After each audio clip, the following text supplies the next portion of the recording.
Californium বলে একটা আছে রাসায়ন আছে যেটা পরমাণু বোমা তৈরি করতে ইউজ করা হয়। সেইটা তৃণমূলে এক নেতার বাড়ি ফ্রান্সিস এক্কা বলে নকশালবাড়িতে উনি থাকেন।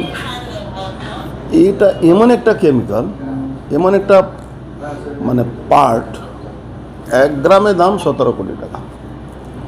সেখানে এটা এলো কোথা থেকে? আমি এর আগেও যখন আমাকে সিআইডি ডেকেছিল তখন আমাদের কাছে ইনপুট আছে যে পশ্চিমবাংলা নবান্নর ইনস্ট্রাকশনে কিছু কিছু ভারতীয় জনতা পার্টির নেতাদেরকে খুন করার চক্রান্ত হচ্ছে, কিন্তু এমনভাবে খুন করা হবে যাতে কেউ ধরতে না পারে। এটা এমন একটা কেমিক্যাল কি আপনি পাশ দিয়ে যদি ক্রস করেন উইদাউট প্রোটেকশন, তাহলে আপনার শরীর 1 মাসের মধ্যে গলে গলে গলে গলে খসে খসে মরে যাবে না। এই কেমিক্যাল পরমাণু বোমাতে ইউজ হয়, ব্যবহার করা হয়। সেখান থেকে একটা রে বেরোয়, সেই রেটা পুরো অক্সিজেনটাকে শেষ করে দেয়, শরীরে যে অক্সিজেনগুলো তাকে মেরে দেয় ওরা। আমি আগেও বলেছিলাম কি সরকারিভাবে নবান্ন ইনস্ট্রাকশনে রাশিয়ান বান্ধবী যাদের অ্যাকাউন্ট হায়ার করা হয়েছিল তাদের মাধ্যমে এই কেমিক্যালগুলো সব থেকে বেশি তৈরি হয় রাশিয়াতে। রাশিয়া থ্রু বাংলাদেশ ভারতবর্ষে পশ্চিমবাংলা নামক যে রাজ্য আছে সেখানে এন্ট্রি করছে। কেন?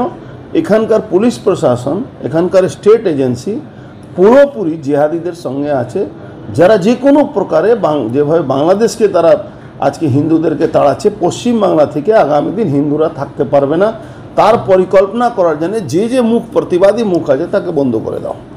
কাউকে জেল খাটিয়ে, কাউকে পয়সা দিয়ে, কাউকে চর বানিয়ে কোনোভাবে তাদেরকে নিজের আন্ডারে নিয়ে এসে আজকে পুরো পশ্চিমবাংলাকে ডেমোগ্রাফি চেঞ্জ করা হচ্ছে। আজকে 9টা জেলা পশ্চিমবাংলা ডেমোগ্রাফি চেঞ্জ হয়ে গেছে, 70%, 72% জিহাদিদের সংখ্যা হয়ে গেছে। 9টা জেলা আছে বর্ডার এলাকায়, 9টা জেলা। আপনি দক্ষিণ 24 পরগনা, উত্তর 24 পরগনা, একাংশ, নদিয়া, মুর্শিদাবাদ, আপনার দিনাজপুর, এইসব জায়গাটা আইনের শাসন ওখানে নেই।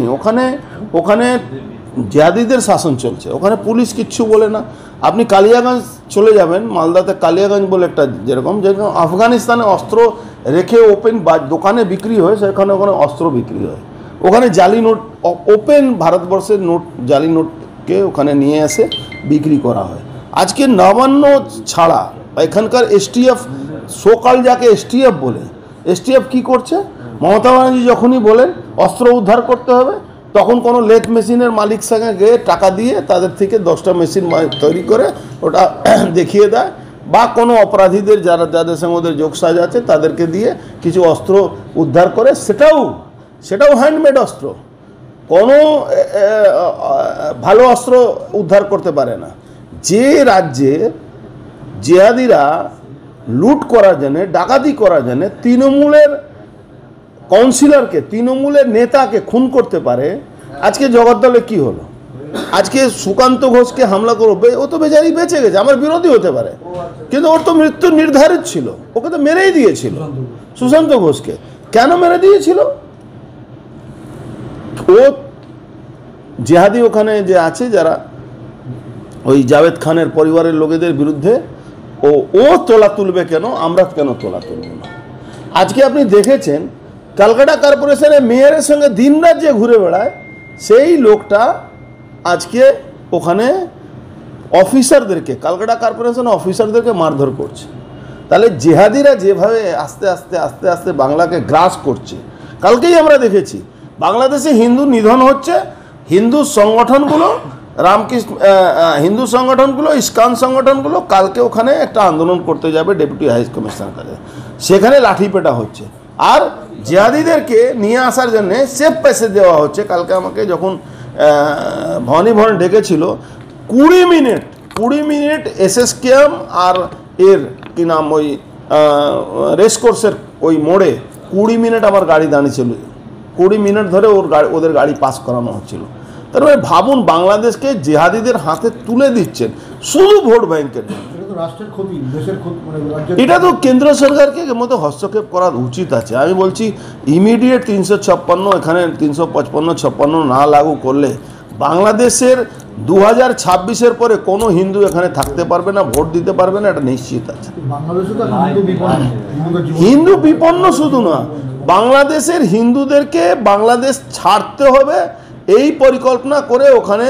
আমার তো ধারণা আছে কি যে ইসকনের যিনি মহারাজ যাকে গ্রেফতার করা হচ্ছে কি চিন্ময় দাসকে মেরে না দেয় এরা জেলের মধ্যে না খাইয়ে বা এমন কিছু কেমিক্যাল দিয়ে দেবে যে উনি বাইরে বেরোলেও যদি উনি মারা যেতে পারেন। কেন ওনার উপরে দেশদ্রোহী মামলা হয়েছে। কিসের জন্য দেশদ্রোহী মামলা করে? বাংলাদেশে একটা কালচার আছে, দেশদ্রোহী মামলা করে ফাঁসি দিয়ে দাও। এটা বাংলাদেশে হয়, আপনি ইতিহাস দেখুন বাংলাদেশে কী। আরকে আমরা নিবেদন করব পশ্চিমবাংলা সরকার যেভাবে জিহাদিদেরকে, বাংলাদেশি জিহাদিদেরকে সমর্থন করছে, বাংলাদেশ থেকে তাদেরকে আসা যাওয়ার জন্য বাংলাদেশেও ভোটার লিস্টের নাম আছে, পশ্চিমবাংলাও ভোটার লিস্টের নাম আছে। বেশিরভাগ জিহাদিদেরকে বাংলাদেশে ভোটার লিস্টের নাম আছে, বর্ডার এলাকা, আর পশ্চিমবাংলাও নাম আছে। তৃণমূলের নেতার বাড়ি থেকে যে এই যে পাওয়া গেল মানে বিস্ফোরক, ওই যেটা পরমাণু বোমা তৈরিতে লাগলো, এটা কি ভয়ঙ্কর রাষ্ট্রের ক্ষতি?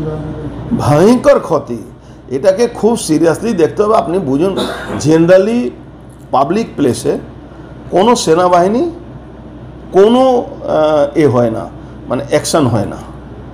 ফার্স্ট টাইম সেনাবাহিনীর ইন্টেলিজেন্স, সেনাবাহিনী NDRF কে নিয়ে এই ধাবাটা বলেছিল, ওখান থেকে রিকভারি করেছে। ফার্স্ট টাইম ভারতবর্ষে আমার মনে হচ্ছে সেনাবাহিনীকে দিয়ে কোনো রিকভারি করা, ইটস এ ফার্স্ট টাইম।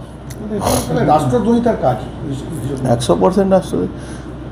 ভারতবর্ষের বাংলাদেশে হিন্দুর পক্ষে বলতে গেলে রাষ্ট্রদ্রোহী হতে পারে, আর পশ্চিমবাংলায় এই রাষ্ট্রদ্রোহীদেরকে ভারতবর্ষকে শেষ করার জন্য এক রাসায়ন জোগাড় করা হচ্ছে। তাদের নামে কোনো কেস হবে না, তাদেরকে অ্যারেস্ট করা হবে না, তাদেরকে কোনো গ্রেফতার করা হবে না।